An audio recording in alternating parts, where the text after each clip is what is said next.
Hi, Allegra here from Beyond Your Wildest Dreams. Welcome to my Thursday podcast slash videocast.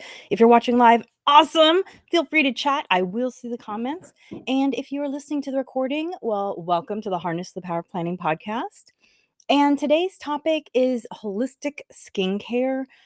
I am 51, and inevitably, when people find out my age, they ask me, "Oh, what kind of skincare do you use?" Which I guess inevitable maybe isn't the right term, but people seem to think that my skin looks really good. And I decided today to be I'm completely makeup free. I didn't change today after doing my exercise this morning. So I wanted to be as au natural as possible. And so today I'm going to talk about my holistic skincare routine, which is, as you can probably imagine, much more than skincare. There is stress management, movement, diet, sleep, and oh yeah, skincare. It is part of it.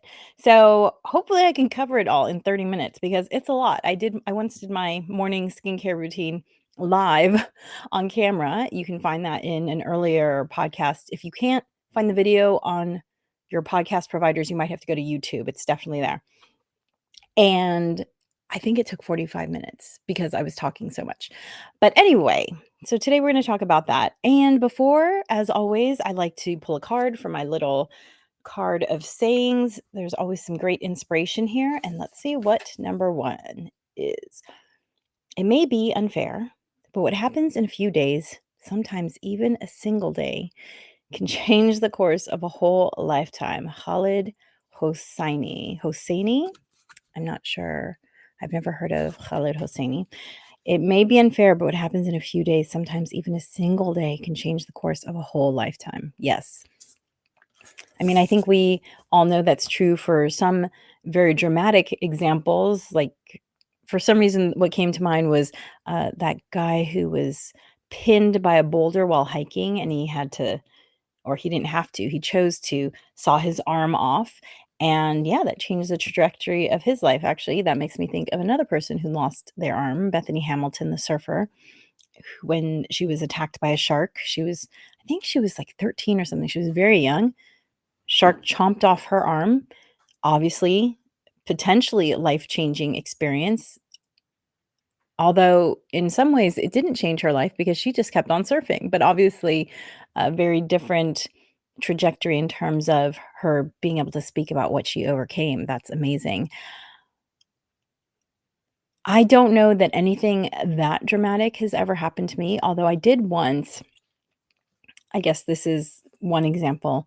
I had this amazing opportunity to work on this project, a video project about, uh, it was about Vox was the term that they used for it. It was like VO, it was had to do with, what is the for a long time, we were very concerned about the ozone layer, and so it has to do with the ozone that is created by cars and volatile compounds, and I was going to be one of the hosts. I was very excited about it, and I had quit my current job and taken a few days for myself before I was supposed to start this project, and then literally the day before I was supposed to show up to start this project, the producer called and said the funding was pulled.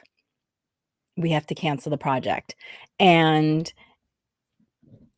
what ended up changing my life in terms of that event was that, okay, so I need another job. And I applied for a job that I got, and that's where I met my husband. So that single event is what pushed me towards meeting him. Who knows if we would have met if that hadn't happened. So there you go. Okay. Holistic skincare. So as I mentioned, I'm completely makeup free, and I guess I have good skin for a 51-year-old. It's hard to judge yourself. But when I look in the mirror, I see the same things that I'm sure other people see.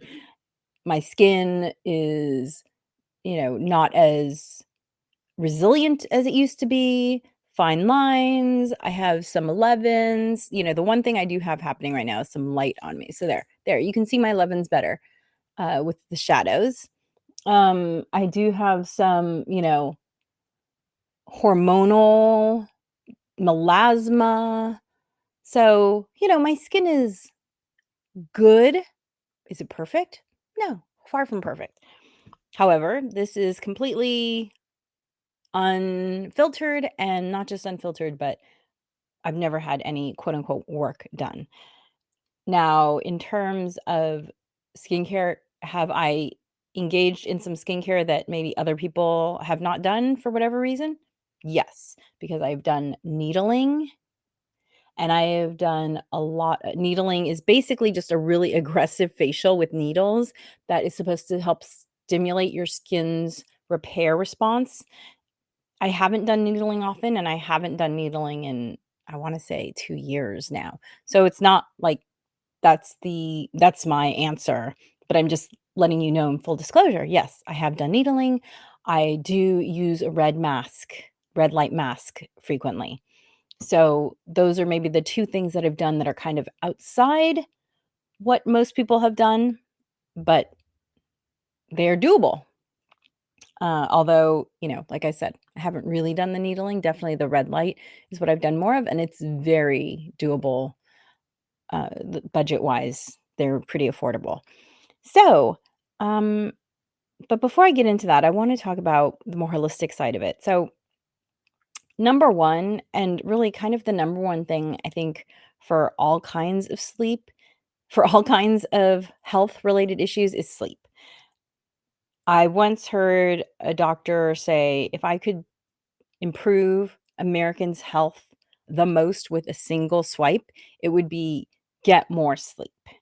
And our sleep is so interrupted by digital devices, by just the whatever desire it is that we have to stay up late because we might be missing something, by eating too late, by not regulating our stress, and therefore we have trouble sleeping. So you can start to see how these topics, the things that I say that help maintain my skincare, you can see how they work together. But I would say sleep is number 1 because your body is repairing itself when you sleep. So if you're not sleeping enough, your body's not getting to repair itself, bottom line. And so I want my body to do all of its self repair that it can possibly do. So I really prioritize sleep. Definitely, I work to go to bed before 10:30. Sometimes I'm even in bed as early as 9:30. And I like when I go to bed early, I wake up feeling so much more optimistic. Literally, I just feel more joyful. Now, maybe that's because that's my chronotype, which if you haven't heard about chronotypes, the hypothesis behind them is that back when we were all hunter-gatherers, someone had to stay up at night to protect the village, and so we all evolved to sleep in slightly different patterns. Now, the majority of us sleep we wake with the sun and we get tired when the sun goes down. Of course, artificial light has kind of impacted that, so, um but there are some of us who do stay up later and maybe even suffer from insomnia because they were kinda the overnight guard. I'm sorry. So, find out what your chronotype is and work with that. But for me, personally, I'm definitely someone who wakes up with energy and then gets tired as the day goes on. Have never really been a night person. Uh, when I do comedy shows, which for those of you who know that I do stand-up comedy, I ask to be on the 7 or 7:30 show because the 9:30 show is just too late for me. So, sleep is so important. Find out what your chronotype is. The other thing I've heard is that sleep now again, I don't know how this is affected by chronotypes, but I have read that your body does different things at different points in the night. So, for instance, let's just talk about the brain. Apparently, before midnight, your brain is focused on cleaning and repairing the brain, and after midnight, it's more focused on recording memories and things like that. And so if you're not getting enough sleep before midnight, you might not be getting the benefit of the repair and cleaning, and therefore the recording is not going to be as effective because the cleaning didn't happen first. So that's why I really try to prioritize getting to bed well before midnight so my brain can take advantage of all of those, cleaning options. So that's sleep. Stress management.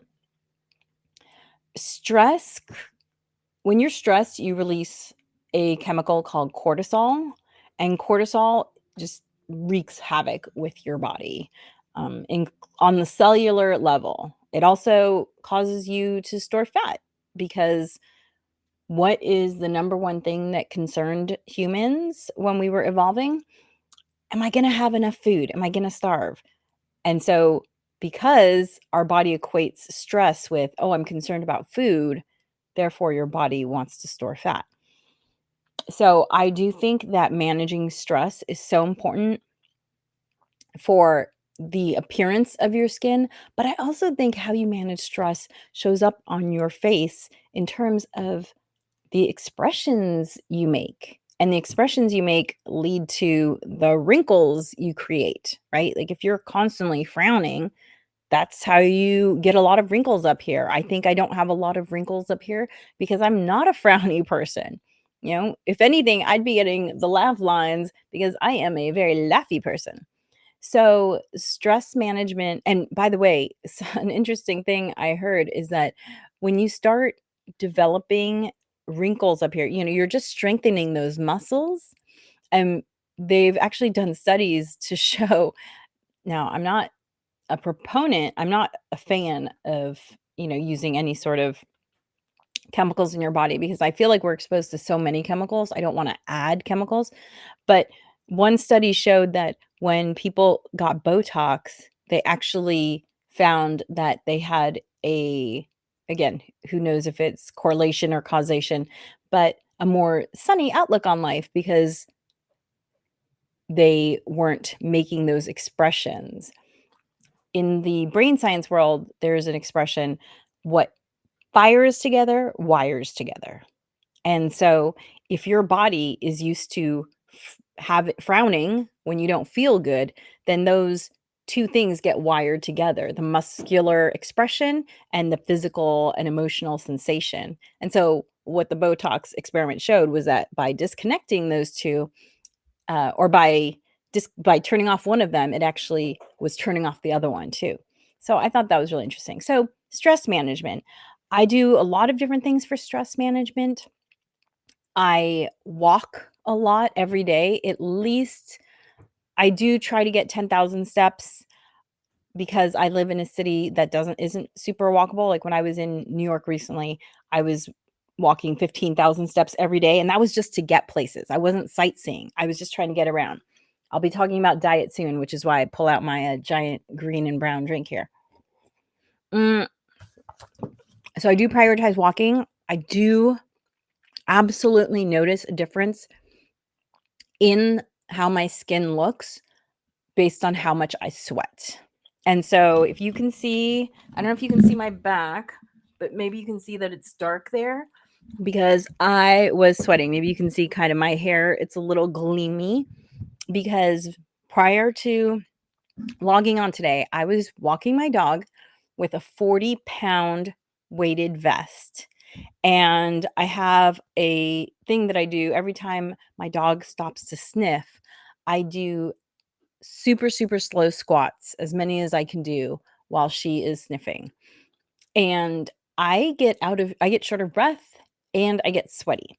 And I notice a huge difference in the quality of my skin, especially the luminosity of my skin. I feel like my skin looks really dull when I don't sweat enough and that it looks a lot brighter when I do. And maybe that is literally just the clearing out of the pores with the sweat. But whatever it is, I notice a huge difference. And sweating and exercise are just good for your mental outlook. And so that's going to decrease your cortisol, blah, blah, blah, blah. So definitely, do things that you enjoy. So I'm going to segue into movement because obviously stress management and movement are so closely tied. Moving is so important and it doesn't have to be painful. And if all you can do is walk for 5 minutes today, then do that. That's enough for today. In my, I did a podcast maybe 2 or 3 podcasts ago about fitting exercise in so that it's a joyful habit. And I talk about starting small. If you have to start small, that is absolutely fine. That's how big changes happen is when you start small because when you start small, that you can maintain that change in your life. If you say to yourself, I'm going to exercise 1 hour 4 days a week and you're not exercising at all right now, well, that's kind of setting yourself up for failure to go that's from like 0 to 60. So, say to yourself, how about I'm going to do 15 minutes twice a week or 15 minutes 3 times a week. And here's the thing. If that's easy for you, if you do that 1 or 2 or 3 weeks in a row, then up the amount. Go to 20 minutes 4 days a week and just keep upping it. If you find that 15 minutes is not doable, then guess what? Go down. Go down to 10 minutes. You're going to do 10 minutes twice a week. If you can't do that, do 5 minutes once a week. Do whatever you can do just to get started. And because when you do these things that are good for you, you're going to start noticing that you feel better and that is going to encourage you, motivate you to do more. So, movement is so important and I think in terms of skincare, the sweatier the better. So, even if you can only walk for 5 minutes, if you load your so I got this 40-pound vest. I had been walking with a 20-pound vest very regularly, and I decided to go heavier because I did a backpacking camping trip last year, and I really enjoyed it, and my pack was a little too heavy, and I didn't think it was an unreasonable amount. So I really wanted to train so that I could be able to do this pack with no problem.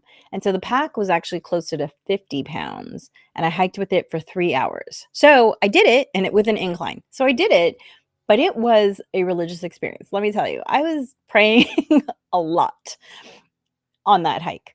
So I said to myself, I want to be able to do that without feeling like I might, expire at any moment. So I got a 40-pound weighted vest, and the first time I wore that vest, it was a little bit like that hike where so I usually do a 30-minute walk, with my dog. The last quarter of that 30-minute walk, I just had to focus on moving my steps. I was like, "Wow, I'm really feeling this."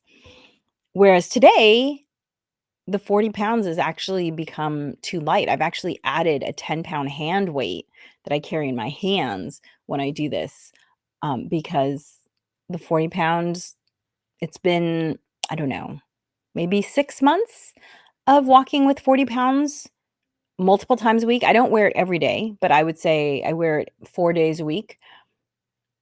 Now, my body is used to it, and now when I wear the 20-pound vest, it actually feels like a vacation. I can put on a 20-pound vest and not even notice. And I will hike with the 20 pounds of weight in the mountains. So, that's how far I've come there. So, look for things that you enjoy doing. I enjoy being outside. I enjoy doing things with other people, so that's why I like to hike. I hike with friends. I also enjoy playing tennis, which I do with friends. So look for things you enjoy and then try to get sweaty. And the great thing about the 40-pound vest is that I'm just walking, but I get such a great workout. I sweat like crazy. Such a different experience than walking without the vest. Okay, so that's sleep, that's stress, that's movement. Let's talk about diet. Diet. I drink this pretty much every day, and mm, is it delicious? No, I wouldn't call it delicious. I honestly, God, I sometimes I feel like I don't even taste it. Like it just is. It's what I'm This is what I'm putting in my mouth. Is it horrible? No. It's not horrible either. Other people might think it's horrible, but at this point, I really just don't notice. It's just what I have. And mm, first thing that I do when I wake up every morning is I fill up 3 glasses, and actually here they all are. The first one has lemon water, which is the first thing I drink in the morning. This one has an herbal concoction, including hibiscus and ginger and all sorts of things that are just good for you. And I just kind of sip on that throughout the day. And then the third one, I put water and chia seeds in so that the chia seeds can gel a little bit. It's like the first step towards their sprouting process. So they become gelatinous. And then I go about my morning ritual, including walking my dog. And then when I get back from walking my dog, I take the chia seeds and I add all these other things. And so this has kale, cilantro, chia. It has protein powder and collagen powder, creatine, maca, hemp seeds, flax seeds, wheat germ, cacao nibs, and one other thing. Oh, alma. So, which is it's a fruit that's really high in vitamin C. So, and then by the way, the protein mix that I use, it is pea protein based. There was also chocolate in it, and also the pea protein mix has some other things in it, like pumpkin seed. I forget what's in that protein mix. So this is my custom mix, and yeah, I drink it pretty much every day. And one thing for me that really helps with making sure that I'm eating well is eating monotonously. I have a very monotonous breakfast and lunch. Breakfast is usually this.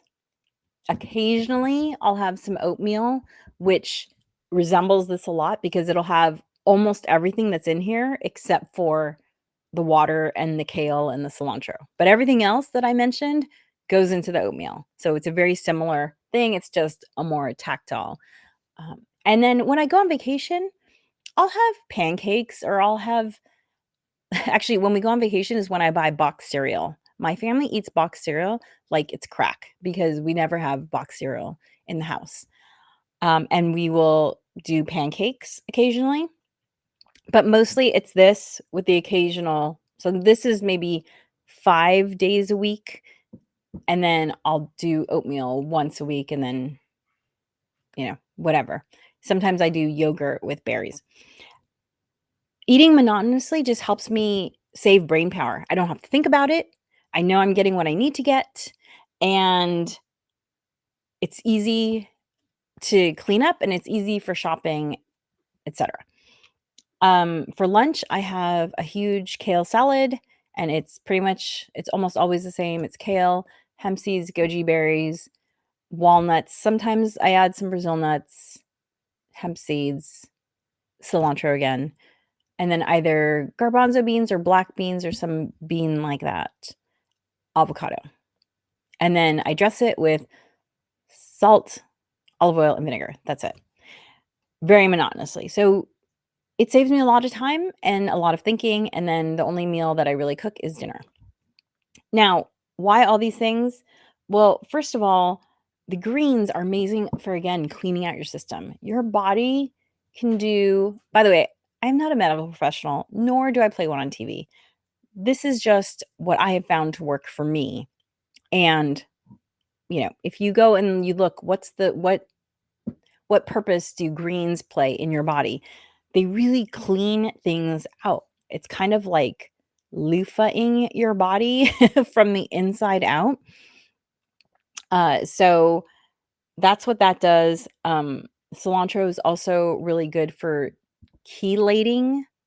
So I like, for instance, mercury and heavy metals, they chelate to cilantro, and then it helps your body flush it out. So again, these are all just detoxifying things. Fiber in general is just really good for pulling things out of your body. Apparently, I thought this was so fascinating. If you eat a spoonful of peanut butter by itself, and then you compare eating a spoonful of peanut butter with an apple, your body will absorb less fat if you ate the apple because the fiber binds to some of that fat and pulls it out of your body with you. So that's why the chia seeds, because I was an anthropology major in undergrad, and so I'm always influenced by, how are we designed to eat? And the reality was food wasn't around in the kind of high calorie food wasn't around in the kind of plentiful abundance that we have now.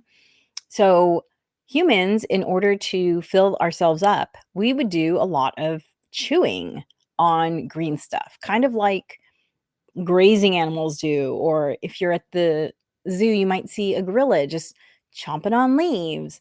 Same thing. I'm just chomping on my leaves here. So anytime you get lots of fiber, it helps you feel fuller, but it also is helping to just pull all sorts of things out of your body that shouldn't be there in the first place. And one book I read said that there was a study where two groups were divided up. They ate everything exactly the same, except one group ate, I think it was 30 grams of fiber a day, and the other group didn't work to get to 30 grams a day. And they found that that one change had huge ramifications for the people's health. So I really prioritize fiber. I don't I don't count calories or measure foods or anything like that, but I do work to get 25 grams plus of fiber a day. And one of the greatest ways to do that is chia seeds. I put 2.5 tablespoons of chia into water every morning, and that means I get about 10 grams of fiber just from this drink. And that doesn't even include the kale and the cilantro that I put in there, and then all the seeds and whatever. I usually drink this really fast, but I wanted to have it on camera so you could see this is what I drink every single day or eat every single day. So because of all the cleansing properties of the food I eat, I have to factor that in to why my skin looks the way it does, because I think my body is able to repair itself, maybe not optimally, but better than if I wasn't feeding it lots of stuff that helps it clean itself out. The other thing too, in terms of diet, is I drink water almost exclusively. I have the occasional Zevia soda. I like Zevia soda. But other than that, I almost never drink alcohol. I've literally had, I think, one drink this entire all of 2025. Yes, one drink, all of 2025. Sake with my friend Jason, I remember. So, and I don't drink coffee on a daily basis. I enjoy coffee, but I enjoy it as a treat. So it's something I drink like once a week, maybe twice a week. I do have though my, I guess you could call this a tisane, but it's essentially water with some herbs in it. So I hardly consider that more than water. And, so not only am I drinking enough water to stay hydrated, but really it's the only thing I'm drinking. And again, your cells need to be hydrated. If you're not hydrated, you're not going to have any sort of plumpness in your skin. You need the hydration for that from the inside out. Okay, finally, skincare. The number one thing is I don't use products with any chemicals. Back when I owned a store, I used to own a store called Green and Greener 20 years ago, and I sold skincare. And back then, there was a list of the quote unquote dirty dozen. It was put out by the Environmental Working Group, EWG. I'm sure you can find it if you just type in EWG dirty dozen. And maybe the dirty dozen has much more. Maybe it's the dirty 2 dozen now. I don't know. But the dirty dozen was sort of a great hurdle because as long as you don't have the dirty dozen, you probably don't have anything that's super bad in it in terms of the ingredients. So my store only carried products without the dirty dozen. I only use products without the dirty dozen. And that was the case even before I owned my store. So for about half my life now, I'm 51. Like I said, I had my store about 20 years ago, and before then, already I was already removing toxins from my life. So for at least half of my life, maybe longer, maybe it's been 30 years because I think it kind of started in college. I have been using non-toxic products on my face.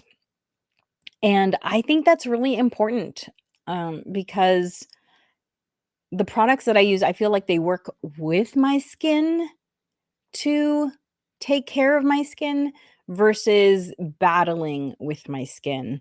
I Some of my closest girlfriends were in a chat group together. There's 5 of us. Our chat group is called the Clitorati.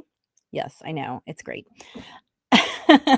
And we talk about everything in the Clitorati, and, the recently someone posted in, like, "Retinol, yes or no?"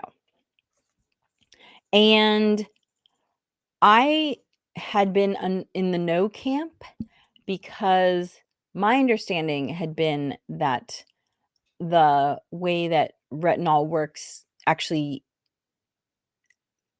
makes the skin weaker. Now, I don't know if that's true. One of my friends said that's not actually true, but what retinol does do 100% is makes you more sensitive to the sun, which I live in Southern California. And yes, I use sunscreen, but I can't block sunscreen's just a cream. You can't block 100% of the sun. So I have never used retinol because I did not want to use anything that would make my skin more sun sensitive. So, um, you know, look around. There's lots of bio-based, plant-based retinol alternatives, as in they do similar things in terms of exfoliating the skin, but much, much less harsh.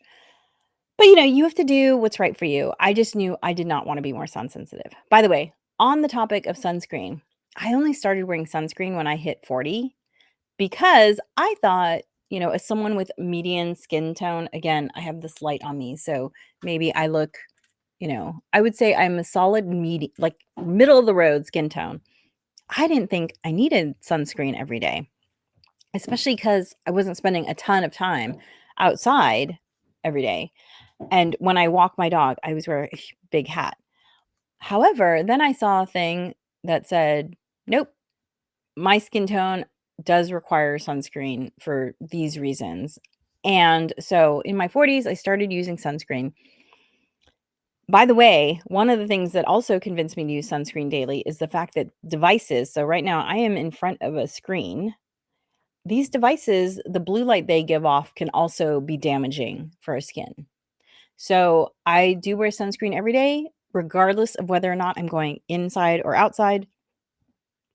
And yeah, I can put the specifics about some of the skincare I use into the show notes, but that is it. Holistic skincare, sleep, stress management, movement, diet, and oh, yeah, skincare all in there.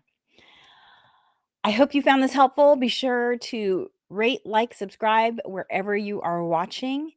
And thank you for joining me. If you want to find out more about what I do, how I can help you with productivity and time management to live a life that is beyond your wildest dreams, then visit my website, bywdreams.com.